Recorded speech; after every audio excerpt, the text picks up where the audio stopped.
네, 안녕하세요. 후인의 김수정입니다. 자, 저는 오늘 중소병원 선택과 온라인 입소문 전략에 대한 강의를 좀 준비했습니다. 여기 지금 굉장히 모범생 원장님들만 모이신 것 같아가지고 오늘 제가 입소문 전략에 대해서 오늘 최초 공개하는 거여가지고요. 좀 기대하셔도 될 것 같습니다. 참고로 제가 지금 너무 감기 몸살이 심하게 걸려가지고 여러분 이게 좀 더러운 소리가 날 수 있다는 거 좀 양해 부탁드리겠습니다. 자, 아이고. 어디를 넘기면 될까요? 네. 자, 저는 현재 연성대학교하고 한양대학교 KC대학에서요, 병원 경영학하고 헬스케어에 관련된 강의를 좀 진행하고 있고요. 그 외에 현장에서는 조직 문화하고 마케팅을 좀 담당하고 있습니다. 굉장히 제가 책도 많이 쓰고 특허도 많이 냈는데 저희 회사가 다른 것보다도 굉장히 연구하는 회사라는 걸로 굉장히 가치를 많이 좀 인정해 주시는 것 같습니다. 아이고, 죄송합니다. 네, 코인이라는 이름은요, 사실 하스피럴 이노베이션의 앞자를 따서 만든 이름이거든요. 근데 순수 한글 이름이 굉장히 일도 잘하고, 굉장히 실력도 좋고, 인성도 좋고, 이런 순수 한글 이름을 좀 가지고 있는데요. 여러분들 어디에 좀 속하십니까? 친절하기만 하면 호구고요. 일만 잘하면 호랭이고, 일도 못하고 싸가지도 없다면 호루새끼라고 합니다. 오늘 제가 여러분들한테 좀 호인으로 만들어 드릴 수 있도록 좀 노력해 보도록 하겠습니다. 자, 일단 포스트 코로나 시대의 의료계의 현황을 좀 살펴볼 필요가 있을 것 같습니다. 첫 번째로는 소비자의 강화인데요. 이게 점점 소비자들이, 이제 환자들이 의료 쇼핑을 하기 시작했거든요. 근데 이제 의료 쇼핑만 하는 게 아니고 인터넷이 발달되면서 환자들이 거의 반의사가 됐어요. 그래서 이 자기의 질병을 진단을 하고 나온다고 하더라고요. 그래서 이 더 이상은 병원에 이제 의사들의 진단을 믿지 못하고 내가 1차적으로 진단을 한 게 맞는 건지 일치하는 건지 이제 그런 추세로 조금 바뀌고 있는 경향들이 좀 보이고요. 두 번째로는 앞서서도 사실 계속 이야기를 했는데 인력난 때문에 사실 중소병원은 너무 힘들거든요. 근데 참 이상하게 인재가 없다 그러고 사람들은 갈 병원이 없다 그러고 굉장히 이게 인재들이 놀 수 있는 놀이터가 없는 건 아닌가라는 생각이 조금 듭니다. 그래서 제가 원장님들한테 그럼 원장님 어떻게 하십니까? 그러면 넉넉하게 뽑을 수밖에 없다라는 게 현재는 아직까지 답인 것 같아요. 그래서 예전에는 직원들의 역량 강화에 뭔가 교육을 해주세요라고 요청을 많이 해주셨는데 현재는 직원들이 이탈하지 않게만 좀 해주세요라고 해서 감정 관리, 아무리 간호사를 많이 배출해도 이 의료계를 떠나기 때문에 어떻게 이 현장에서 감정을 좀 관리해서 우리 병원에 오랫동안 남을 수 있는지 여기에 조금 포커싱이 맞춰진 게 아닌가 싶습니다. 세 번째로는 치열한 경쟁인데요. 이게 빈입부 부입부 현상이 어쩔 수 없이 벌어지고 있는데요. 한 학자가 마태 효과라고 해서 이제 증명을 했는데 가난한 사람은 계속 가난해지고 부자는 계속 부자가 된다라는 건데요. 안타깝게도 병원들에서도 이런 현상들이 계속 벌어지고 있는 게 아닌가 싶습니다. 자, 네 번째로는 코로나로 인해서 폐업 병원들이 굉장히 많이 증가했죠. 저희 집 앞에도 사실은 문 닫는 병원들이 굉장히 많이 생겼는데 이 의원급들이 문을 닫으면서 일부 중소병원이 환자가 넘쳐나기 시작한 데가 일부 좀 보이고 있는 것 같아요. 이게 버티기 경쟁에서 원장님들이 한없이 사실 계속 대출을 할 수도 없는 거고 직원들한테 이 급여를 안 줘도 너 남아있을래? 라고 했을 때 남아있는 직원들이 그게 과연 몇이나 있을까요? 근데 사실 앞서서도 직원들이 병원한테 요구하는 건 아마도 일 가운데 펀 요소와 그 원장님들이 어떤 경영 철학과 진료 철학을 가지고 있는지 그게 중요하지 않을까라는 생각을 조금 해봅니다. 다섯 번째는 부정적인 뉴스가 굉장히 많이 나오고 있죠. 그래서 일부 뭐 대리 수술이라든가 아니면 과잉 진료라든가 이런 것으로 너무 사실 언론에서 병원을 안 좋게 비춰져서 이게 결국에는 계속 또 의료 쇼핑 현상으로 벌어지고 또 병원을 믿지 못하고 또 의사를 믿지 못하는 현상으로 발현되는 게 아닌가 싶은데요. 여기서 우리가 나오는 건 결국 그래서 우리 병원은 진정성, 어떻게 하면 신뢰성을 올릴 것인지 그 전쟁에 지금 돌입한 게 아닌가 싶습니다. 그러다 보니까 이제 환자 경험 이야기가 나오기 시작하죠. 앞서서도 사실 환자 경험이라고 하는 거는 지금 심평원에서 어쨌든 이게 다 확장을 시켜서 뭔가 수가로도 적용해 주겠다라고 하지만 대형 병원에서는 이게 굉장히 중요한 점수로 잣대로 자리 잡을 수 있을지 모르겠지만 중소병원은 지금 이 생존이 코앞인데 우리가 무슨 환자금 평가에 신경 쓸 수가 없어요 라고 하는 게 현실이거든요. 그래서 사실 대형병원보다는 중소병원은 이 환자 경험을 통해서 우리의 경쟁력을 높이는 걸로 갈 수밖에 없을 것 같습니다. 이 환자 경험은 곧 우리가 고객 만족을 위해서 하는 목적을 가지고 있는데요. 사실 좀 다른 의미를 가지고 있거든요. 환자 경험은 과정을 얘기하고 고객 만족은 결과를 이야기합니다. 근데 우리가 과정이 조금 만족스럽다면 결과가 조금 불만족스러워도 사실은 만족으로 돌아간다는 얘기거든요. 지금 만족은 기대분의 성과라고 하는데요. 기대치를 낮추거나 성과를 더 내거나. 근데 기대치를 낮추면 환자가 우리 병원에 오지 않죠. 근데 기대치를 마케팅 쪽에서 마음껏 기대치를 심어서 유입을 했는데 접점에서 성과를 못 내게 되면 결국 불만족으로 이어진다는 사실이거든요. 현재 그 환자 경험 평가에서도 1, 2참차까지 나갔는데 점수가 떨어지고 있어요. 과연 점수가 떨어지는 건 성과에서 문제가 있는 건지 저는 좀 기대치에서 문제가 있던 게 아닌가라는 생각이 듭니다. 그래서 저희가 기대치를 올리는 만큼 접점에서 성과를 내줘야 되는 게 이 환자 만족의, 고객 만족의 핵심이 아닐까라는 생각을 조금 해봅니다. 지금 보시면 입소문 플로우인데요. 잠재 고객이 비확정 고객으로 갔다가 확정 고객으로 가서 이탈하거나 아니면 충성 고객으로 가고 그게 입소문으로 퍼지는 건데요. 여러분들 입소문 마케팅을 굉장히 쉽게 생각을 좀 하시더라고요. 그래서 아니 우리는 설문조사를 하게 되면 굉장히 만족도가 높은 점수가 나오는데 왜 입소문이 나지 않는 거죠? 라고 저한테 물으신다면 만족만 하면 재방문까지만 이어지고요. 뭔가 우리가 디테일 서비스를 통해서 감동을 주면 그때 이제 입소문을 좀 내기 시작하고 또 다른 사람까지 막 선순환을 그리기 위해서는 졸도 서비스라고 해서 아하 서비스 정도를 해줘야 야 이런 서비스를 여기서 한단 말이야 이 정도까지 돼줘야 입소문이 나가게 되는 거기 때문에 사실 입소문은 여러분들이 쉽게 생각하고 만족만 준다고 입소문이 나지는 않습니다. 게다가 의사들은 진료만 잘하면 되는 거 아니야 라는 아직까지 그런 말씀을 좀 하시는데요. 이제 환자들은 사실 병원에 방문하기 전까지는 이 의사들의 실력을 평준화하기 때문에 그래서 다른 서비스들로 우리는 보완을 할 수밖에 없거든요. 오늘은 그래서 제가 입소문을 어떻게 우리가 나게 하는지를 알려고 하면 입소문에 대한 뭔가 정의를 좀 알아야 되지 않을까라는 생각을 좀 해봅니다. 제가 최근에 썼던 논문인데요. 카노 모델하고 틴코 모델을 이용해가지고 의료 소비자가 어떻게 병원 선택을 하는지에 대한 연구를 조금 해봤습니다. 지금 보시면 인적인 요소에는 전문성 또 신뢰성 공감성인데요. 전문성은 의료진의 이제 진료에 대해서 출신 학교 아니면 경력으로 봤는데요. 출신 학교가 좋으면 쉽게 말하면 서울대 출신의 의사면 그 사람의 전문성을 높게 볼 거야? 라고 질문을 한 거예요. 근데 지금 여기서는 무관심 품질로 나왔거든요. 이 얘기는 뭐냐면 아니 나는 너의 출신 학교로 너의 전문성을 판단하지 않을 거야. 나는 판단을 내려놓을 거야 라고 하는 게 무관심 품질이고요. 그렇게 보면 옆에 경력은 매력 품질로 나왔거든요. 매력 품질이라고 하는 거는 있으면 너무 좋을 것 같은데 없어도 상관없어 하고 얘기하는 거예요. 그렇기 때문에 우리가 경력이 있다라고 하는 거는 플러스 요인은 할 수 있다고 보여지고요. 밑에 보시면 신뢰성의 진단은 정확한 진단에 대해서 또 과잉 진료에 대해서는 일원적 품질로 나왔거든요. 이 일원적 품질이라고 하는 건 없으면 이탈할 거야. 근데 있으면 너무 좋을 것 같아 라고 얘기를 하는 거예요. 그 외에 공감성의 친절하고 설명이 있었고요. 시스템 요인으로는 이제 동선, 진료 절차, 대기 시간이 있었고 차별화 서비스 같은 경우에는 차별화 서비스를 하는지 어떠한 우리가 뭐 충전을 해주거나 우산을 빌려주거나 배려 서비스를 하는지 아니면 입원할 때 무료 선물 제공을 하는지를 봤고 효율성이라고 하는 건 환자들이 비싸요라고 하는 거는 진짜 금액이 비싼 게 아니고 내가 받은 서비스에 비해서 비싸다는 거기 때문에 우리가 서비스의 질을 올려야지 자꾸 금액을 낮추시는 행위는 좀 하지 않으셔야 되지 않을까 싶습니다. 그리고 시설 요인에서 유형성에서는 시설이라든가 아니면 최신 인테리어, 청결, 의료 장비 등이 있었고요. 집과의 거리와 편리성은 주차 시설 등이 있었습니다. 여기서 우리가 봐야 될 거는 만족 지수하고 불만족 지수인데요. 만족 지수 1위 보시면 차별화 서비스가 보이거든요. 2위는 집과의 거리가 여전히 접근성이 중요하다고 말하고 있는 거고요. 3위는 설명을 잘하는지, 4위는 친절한지, 5위는 지금 정확한 진단을 내리고 있는지 이런 순서였거든요. 근데 저희는 만족 지수보다 더 중요한 건 사실 불만족 지수거든요. 불만족 지수를 다 제거하고 난 후에 그 다음에 만족 지수로 가야 되기 때문에 우리 병원의 이 불만족 지수의 리스트를 한번 작성해 보시고 어느 정도 우리 병원에 와 있는지를 한번 보시면 어떨까 합니다. 일단 불만족 지수의 1위가 정확한 진단이었어요. 지금 의료 쇼핑을 하는 거랑 맞물려 있는 내용인데요. 네가 정확한 진단 안 하고 나한테 과잉 진료를 한다거나 그 진단에 있어서 내가 신뢰하지 못하면 난 이 병원 이탈할 거야 라고 말하고 있는 거고요. 2위 같은 경우에는 청결이에요. 굉장히 저도 의외였는데요. 청결이라고 하면 우리 병원 너무 깨끗한데 라고 이야기를 하는데요. 그 환자들이 보는 청결하고 우리가 바라보는 청결은 다르다는 거예요. 그렇기 때문에 우리가 보이는 곳곳에 우리가 어떻게 배치되어 있는지를 한번 볼 필요가 있지 않을까 싶습니다.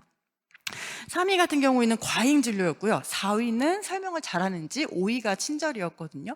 그래서 이 지수를 보게 되면 만족 지수도 높은 점수고 불만족 지수도 높은 점수에 나와 있는 건 역시 응대 태도입니다. 친절한지, 설명을 잘하고 있는지. 그렇기 때문에 만약에 여기 중에 뭘 개선할래? 라고 하면 저는 당연히 공감성을 택할 것 같거든요.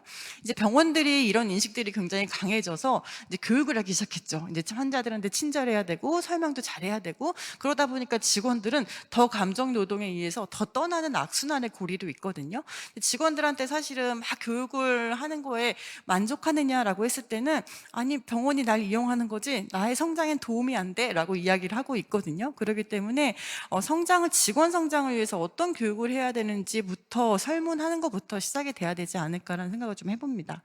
밑에 다른 지수를 좀 보자면요, 여러분들 대부분 중소병원 주차 시설 때문에 굉장히 힘들어하는데 지금 만족 지수는 낮은데 불만족 지수가 상대적 높거든요. 이 얘기는 이 주차 시설이 잘 돼 있어도 만족에는 뭐 크게 영향을 안 미치지만 나 불만족하는데 이탈하는데 나 요인이 될 수 있어, 이렇게 말을 하는 거기 때문에 여러분들이 그렇게 한번 보시면 될 것 같아요.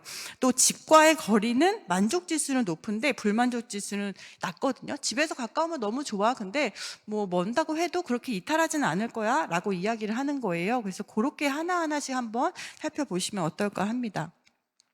뒤쪽에 제가 이제 시사점을 한번 정리를 해보면, 환자들은 의료진의 출신 학교보다는 경력에 더 많은 전문성을 느낀다라는 거고요.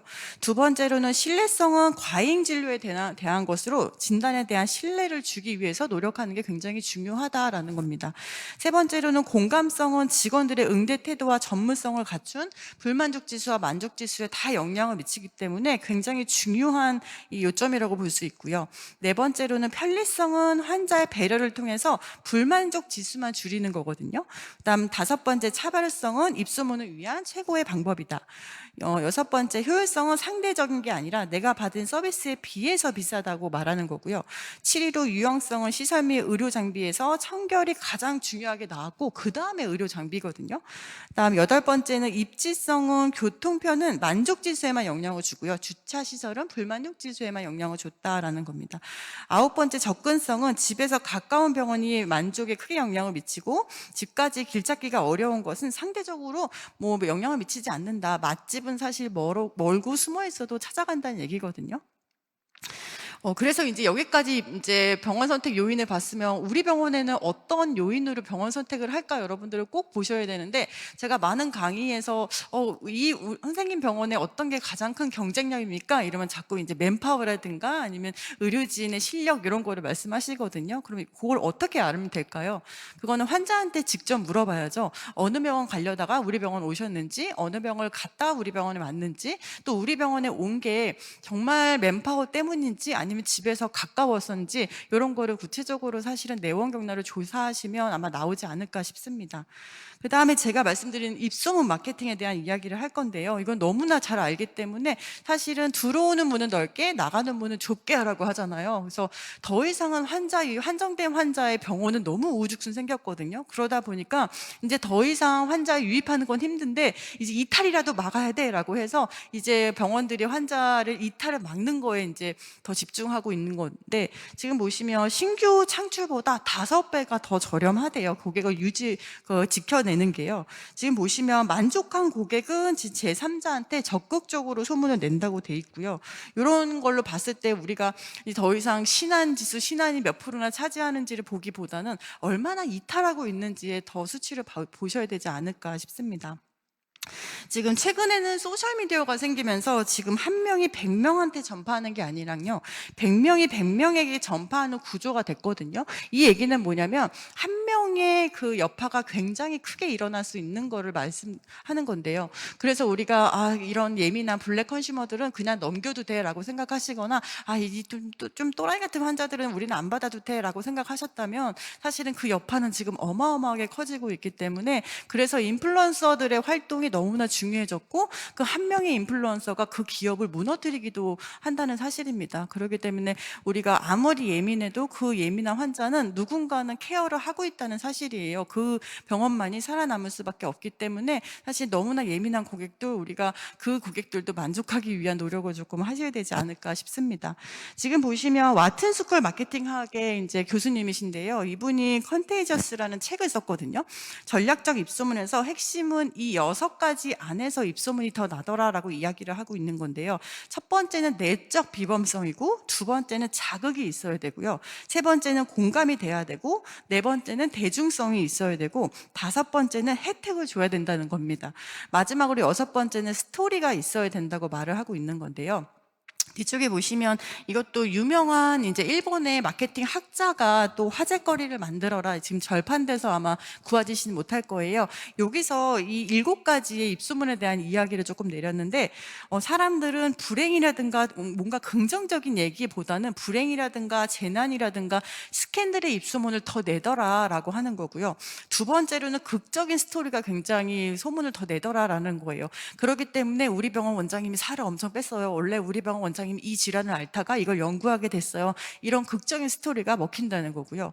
세 번째로는 이제 공공의 적을 만드는 거죠. 우리 그래서 뭐 불매운동도 하고 하잖아요. 이 병원은 가면 안 됩니다. 막 불매운동도 하는 여파가 굉장히 입소문을 더 타고 나갈 수 있다는 거고요. 네 번째로는 내면의 욕구를 자극시키는 거. 다섯 번째는 고객을 주인공으로 만드는 거. 여섯 번째는 줄을 세워라라고 하는데요. 이게 줄 세우기는 사실 줄을 세우는 거 너무 행복하죠. 근데 줄 세우기가 아니고 우린 대기 시간을 줄여야 되는 거잖아요. 근데 저희가 연구를 해보니까 실제로 대기 시간이 너무 짧았더니 신뢰성이 더 떨어지는 경향이 있고요. 너무 그 리밋을 넘어버려서 대기 시간이 너무 많게 되면 오히려 환자가 이탈하게 되기 때문에 적당한 대기 시간, 적당히 줄 세우기는 굉장히 병원의 신뢰성을 많이 올릴 수 있다는 사실입니다. 7번째는 커뮤니티를 형성해서 그들이 이제 계속 아까 얘기했던 소셜 미디어를 통해서 계속 뻗어갈 수 있게끔 이제 팬덤 마케팅을 해야겠죠.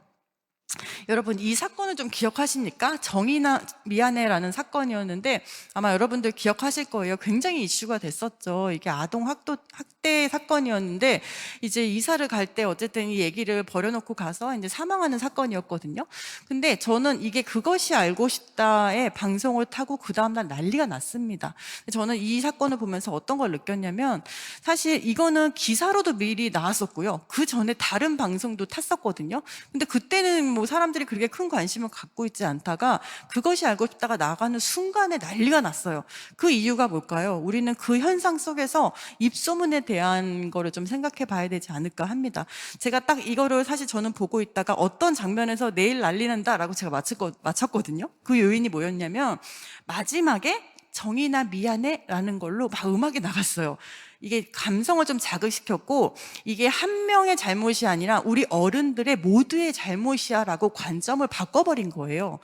그래서 보시면 나와의 관련성이 있어야 입소문이 난다는 거고요. 또 입소문은 행복감보다는 분노감에 더 반응을 하고 공공기관보다는 친구의 말에 더 신뢰한다는 사실이에요. 게다가 부정적인 정보는 더 가중치를 둔다라는 점이 있습니다. 그렇기 때문에 사실은 우리는 입소문에서 뭔가 이 병원 너무 좋아요 라고 막 소문을 내기를 바라시는데 그거보다는 우리는 악플 관리를 통해서 사람들이 이 병원에 오는 거를 막고 있는 진입장벽을 자꾸 없앨 필요가 있습니다.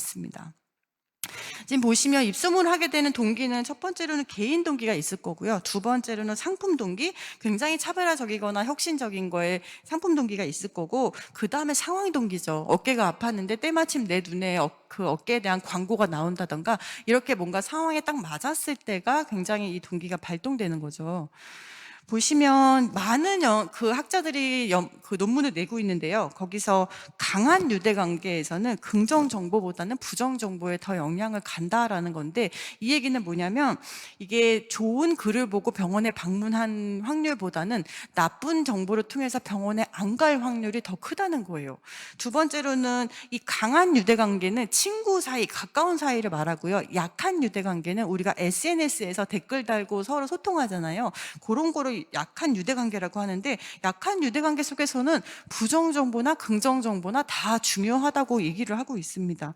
그래서 강한 유대관계보다는 약한 유대관계에서 굉장히 전달력이 높다. 그러니까 사람이 야, 그 병원 괜찮으니까 가봐 라고 친구가 얘기하는 것보다는 직접 SNS를 통해서 리뷰를 통해서 사실 검색하는 게 더 신뢰성 있게 정보로 받아들이고 있다는 사실이에요.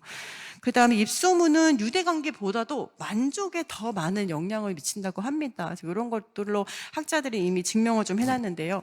우리는 고관여하고 저관여에서 좀 살펴볼 필요가 있는데, 고관여는 굉장히 우리가 제품이 비싼 거, 저관여는 제품이 저렴한 거라고 얘기를 할 수 있고요. 우리가 TV나 냉장고는 자주 안 사잖아요. 뭐 차량이라든가 이런 거는 고관여라고 하고요. 그 외에 우리가 생필품을 사는 건 저관여라고 얘기를 하는데, 관여를 많이 한다, 관여를 적게 한다라고 보셔도 될 것 같습니다. 근데 이 안에서 우리는 지금 수술 환자를 고관여라고 하고요, 외래 환자를 저관여라고 부르기도 하고, 아니면 우리가 급여 환자를 저관여라고 말하고 비급여 환자를 고관여라고 생각하고 보시면 아마 이해가 더 빠르지 않을까 싶습니다. 지금 정보 탐색하는 거에 있어서는 굉장히 고관여는 능동적으로 정보 탐색을 하는데, 저관여는 사실은 실패를 해도 괜찮아라고 하기 때문에 제한된 정보 탐색을 한다고 돼 있고요. 그 외에 고관여는 잘 배신을 안 하는데 저관여는 굉장히 배신률이 높다는 거예요. 게다가 지금 고관여 같은 경우에는 굉장히 설득을 많이 해야 되기 때문에 설득 매체를 이용해서 마케팅을 하는 게 가장 좋고요. 저관여 같은 경우에는 굉장히 반복적으로 노출하는 게 더 효과가 있다라고 이야기를 하고 있으니까 반복적으로 우리 병원을 계속 알리는 이런 브랜딩 광고를 하는 게 더 먹히겠죠. 그렇게 아마 보시게 되면 우리가 환자의 타겟팅을 하고 그 환자를 유입하게 했을 때 어떻게 우리가 컨셉을 잡고 갈 건지 이런 거를 잣대로 보시면 더 좋을 것 같습니다. 입소문 마케팅과 팬덤 마케팅이 있는데요. 최근에 팬덤 마케팅이 굉장히 이슈가 됐죠. 근데 팬덤 마케팅을 팬층을 형성한다고 아마 생각을 하실 텐데, 기업에서는 요새 굉장히 완벽한 제품을 내놓는 게 아니고요. 미완성의 제품은 일단 시장에 내놓는데요. 그리고 고객들의 말을 통해서 같이 완성해 간다고 합니다. 그게 팬덤 마케팅인데요. 이게 제가 병원에 최초로 좀 적용을 해봤는데, 그래서 우리가 사실 민원이 들어오거나 컴플레인이 들어왔을 때 자꾸 감추려고만 하거든요. 근데 감추지 말고 그냥 우리 이거 다 오픈하고 우리 이렇게 개선할게 라고 해서 같이 소비자랑 의료 소비자와 같이 병원을 만들어가는 이런 컨셉으로 한번 해보자 라고 했거든요. 그래서 매달 나온 컴플레인을 바탕으로 그거를 다 컨텐츠로 노출했어요. 우리 이런 컴플레인이 들어왔는데 이렇게 개선하겠습니다 라고 아예 전면 대응을 하니까 굉장히 소비자가 어쨌든 떠난 사람도 다시 올 수 있는 가능성이 있고요. 그다음 여기는 계속 성장하는 병원이구나, 이런 거를 조금 인지를 할 수 있지 않을까 싶거든요. 그래서 팬덤 마케팅과 입소문 마케팅은 아까도 얘기했듯이 너무 힘들거든요. 한번 입소문을 내게 하려고 하게 되면 굉장히 졸도 서비스를 해야 되는데, 이거는 꾸준하게 사실 직원들이 나온 의견을 시뮬레이션을 할 수밖에 없지 않을까라는 생각이 좀 듭니다. 그래서 저희가 불만 고객을 분석하고 개선을 실행하고 피드백을 하고 그거를 오히려 더 컨텐츠로 제작해서 외부로 알리는 거, 이런 거를 함으로써 우리가 이 병원은 뭔가 이 불만을, 우리의 얘기들을 굉장히 무게감 있게 듣고 있구나, 이런 거를 조금 시사해야 되지 않을까 싶습니다. 최근에 제가 아직 완성되진 않았는데 곧 병원경영학회에서 발표를 할 건데요. 저는 악플하고 선플을 굉장히 분석을 많이 하는 편인데, 그게 왜 그러냐면 설문조사를 하는 건 굉장히 만족한 사람 대상으로 하기 때문에 점수가 굉장히 높거든요. 그럼 병원장님들이 오해를 할 수 있죠. 우리 이렇게 점수가 높네, 우리 잘하고 있네 라고 보실 수 있지만, 진짜 소리를 들으려면 사실은 악플 속에서 어떤 걸로 우리 한 병원에 불만이 있었는지를 좀 검색할 필요가 있는데요. 지금 그렇기 때문에 악플을 검색하다 보면 이상하게 공통점이, 악플은 굉장히 이성적이고 구체적으로 글들이 쓰여 있는 경향이 좀 있었고, 선플 같은 경우에는 굉장히 감정적으로 쓴 게 좀 보였어요. 그냥 너무 좋아요, 대박, 꼭 가세요, 이렇게만 하는 반면에 악플은 굉장히 있었던 사건을 굉장히 자세하게 좀 쓴 경향이 있었거든요. 이게 정말인지라고 이걸 학문적으로 한번 증명해 보자라고 해서 연구가 조금 시작됐습니다. 여름 내내 지금 하고 있는데, 그래서 제가 오늘 발표를 하려고 막 통계를 급히 돌리긴 했는데, 대략만 말씀을 드리면 사실 공정성은 62.9%. 이게 뭐냐면 리뷰를 통해서 공정하지 않다고 생각을 하는 거예요. 그럼에도 불구하고 영향력은 95.7%거든요. 공정하지 않다고 사람들이 이 리뷰를 생각을 하면서도 굉장히 영향을 많이 받고 있다는 거고요. 평소에 온라인에서 병원 선택을 하냐라고 했을 때는 비교적 낮았어요. 68.8%가 나왔는데 내가 갈 병원의 검색은 86.8%로 굉장히 높다는 겁니다. 게다가 병원 선택할 때 그 선풀과 악플의 영향을 받느냐라고 했을 때도 굉장히 높은 85% 정도가 차지했고, 인터넷 검색이 굉장히 중요하다라고 답변을 했습니다. 이거와 같이 사실은 우리가 별로 지금 의사협회에서도 굉장히 그 별점 때문에 중소병원이 힘들다, 개원병원이 힘들다 해가지고 아마 별점은 곧 사라질 거라고 이제 전망을 내놓고 있는데, 그럼에도 불구하고 사실은 별점은 사라져도 우리가 이 병원에서 직접 정보를 주는 거에 대해서는 신뢰할 수 없지만, 그래도 다른 그 병원을 경험한 사람의 리뷰는 굉장히 신뢰할 거야 라고 믿기 때문에, 여러분들 내일 당장 돌아가셔서 아니면 우리 병원에 어떤 악플들이 떠돌고 있는지, 그러면 대부분 이렇게 저한테 말씀하시죠. 그거 환자가 쓴 거 아니에요. 옆에 병원에서 쓴 거예요. 근데 여러분들 리뷰를 보시다 보면 환자가 썼는지 작업글인지가 사실은 보이거든요. 어떻게 보이냐면 환자들의 언어를 안 쓰고 우리들만의 언어를 쓴 거는 다 조작을 한 거겠죠. 근데 그게 아니고 정말 이런 상황 때문에 불편하다라고 환자가 쓴 언어가 따로 있기 때문에, 그런 걸 통해서 설사 다른 병원에서 그거를 조작을 했더라도 우리 병원에 그거를 경쟁력으로 가져올 수 있어야 되지 않을까 싶습니다. 제가 연성대 보건행정과에 이제 헬스케어에 대한 과목을 가리키는데요. MZ 세대들, 아까도 앞에서도 그 특징들을 이야기했는데, MZ 세대들의 병원 선택에 대해서 너무 궁금한 거예요. 그래서 70명 대상으로 된 학생 대상으로 MZ 세대들은 어떻게 병원 선택을 하니? 라고 설문조사를 조금 했었거든요. 왜냐하면 우리가 돈을 버는 사람이 따로 있고요. 돈을 쓰는 사람이 따로 있대요. 우리는 근데 착각을 하는 거죠.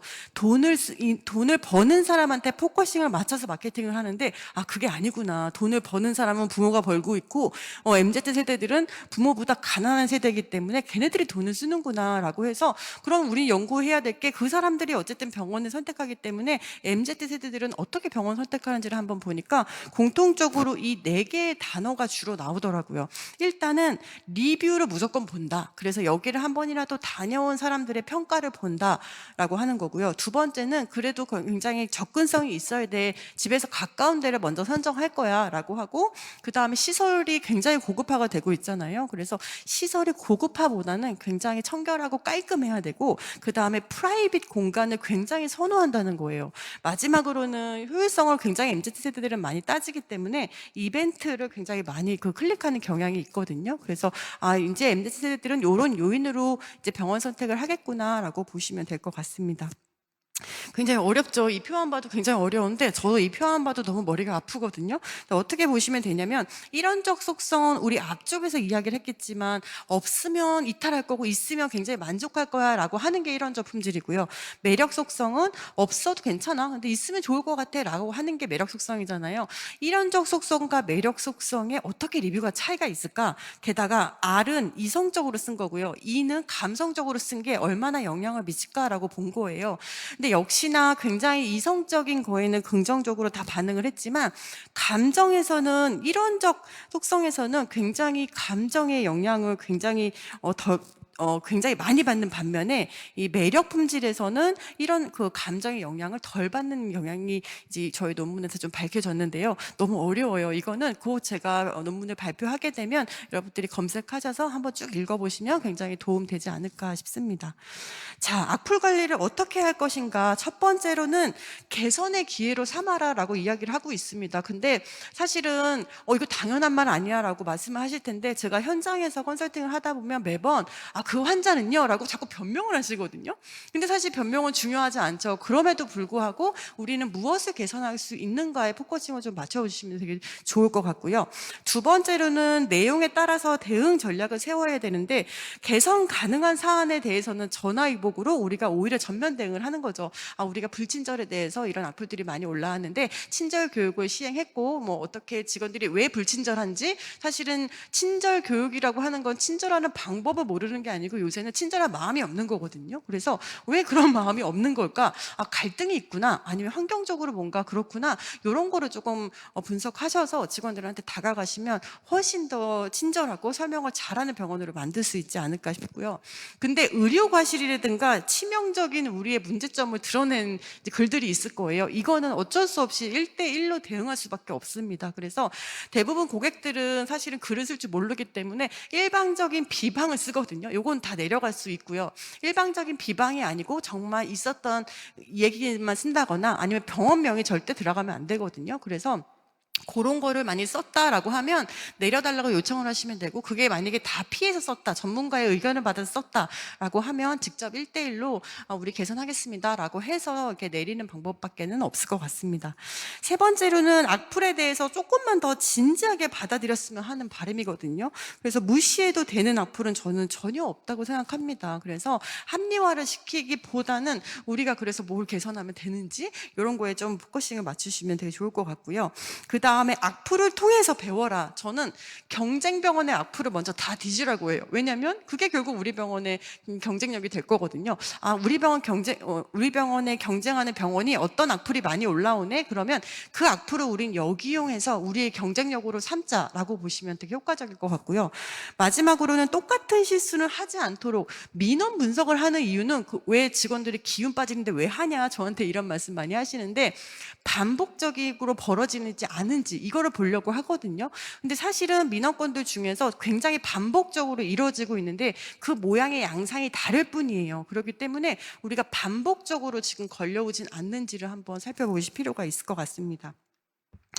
잘 나가는 병원, 제가 주로 보는 건데요. 잘 나가는 병원들의 특징이 있더라고요.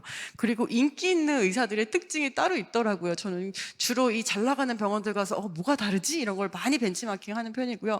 인기 있는 의사들 왜 인기가 있지라는 걸 좀 살펴보니까 잘 나가는 병원은 건강한 조직 문화가 형성돼 있다는 거거든요. 그 건강한 게 어떤 거냐? 그러면 직원들이 이탈이 없는 거냐? 오히려 직원들이 이탈이 너무 없어도 더 매너리즘에 빠질 수 있잖아요. 건강한이라는 걸 병원마다 규정을 해야 되지 않을까 싶은데, 우리가 의견을 나눌 때는 수평 구조로 바뀌고 그 다음에 결정이 돼서 실행을 할 때는 수직 구조로 조직이 변해야 되는데, 이제 막 수평 구조로 해야 된다고 하니까 기강만 무너지고 뭔가 되는 건 하나도 없고 이런 현상들이 벌어지고 있거든요. 근데 한 가지는 이 안에서 존중이라는 걸 한번 생각해 보시면 어떨까 합니다. 그래서 저도 오랫동안 병원 소속으로 근무를 했지만, 사실 제가 어떤 기한서가 올라갔을 때 저희 원장님이, 제가 모셨던 원장님이 아이고 잘하네 못하네 이렇게 평가만 해주시면 굉장히 기운이 빠지는데요.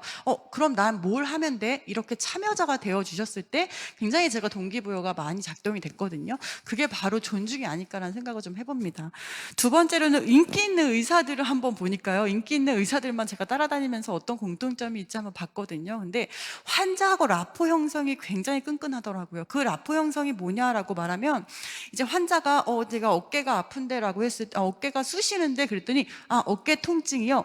아니, 어깨 통증이 아니고 어깨가 쑤신다고요. 이렇게 얘기를 했을 때 굉장히 환자하고 서로 소통이 안 된 느낌이 있거든요. 이럴 때 어깨가 쑤시시는군요 라고 환자의 언어를 써주는 거, 이 환자가 왜 어깨가 계속 아픈지, 어떤 직업을 가지고 있는지, 이렇게 스몰 토크를 하라는 게 아니고요, 환자의 삶 속으로 들어가 주는 거, 그게 바로 진정한 라포가 아닐까라는 생각을 조금 해봅니다. 시간이 없기 때문에 제가 뒤쪽에 최근에 썼던 이제 저희 그 회사에서 많이 호인일보에서 글들을 한번 읽어보시고, 잘 나가는 병원과 안 되는 병원들이 어떤 특징이 있는지도 한번 읽어보시면 도움이 되시지 않을까 싶고요. 그리고 의사가 얼마나 더 친절해야 입소문이 낼까? 아까 라포에 대한 이야기, 그래서 뭔가 말을 천천히 하고 친절하게 하고 이것만이 능사가 아니고, 의사 만화의 나만의 필살기를 가지고 환자의 라포의 형성이라고 생각이 듭니다. 그런 것도 한번 읽어보시면 도움이 되지 않을까 싶습니다. 마지막 페이지인데요. 중소병원의 이제 성장 전략을 보시면, 첫 번째로는 이게 남들이 다 뭐 좋다니까, 아니면 옆 병원에서 뭔가 시도했으니까 우리 병원도 하는 거는 더 이상 경쟁력이 되지 않거든요. 그래서 우리 병원만의 경쟁력을 만드는 거. 두 번째로는 생산력 있는 조직 문화를 만드는 겁니다. 조직 문화를 보게 되면 굉장히 사실은 매출에 비해서 직원 수는 많은데 직원들은 너무 일이 많다는 거예요. 그 얘기는 누군가는 꿀을 빨고 있다는 거겠죠. 그러면 업무 분석을 통해서 일이 골고루 나눠질 수 있도록 생산성이 날 수 있도록 분석을 하는 거.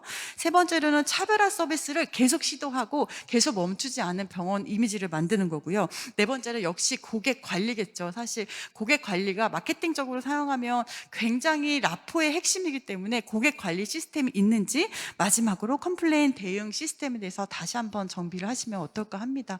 그래서 제가 짧은 시간에 긴 얘기를 조금 해드렸는데 많이 도움이 되셨으면 하는 바람입니다. 예, 여기까지 마치겠습니다. 감사합니다.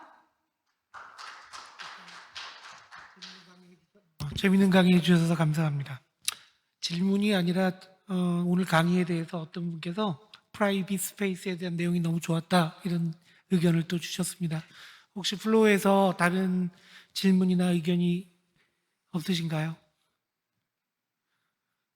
시간 관계상 이 연재는 여기서 마치도록 하고 다음 연재를 준비하겠습니다. 네, 강의 감사합니다.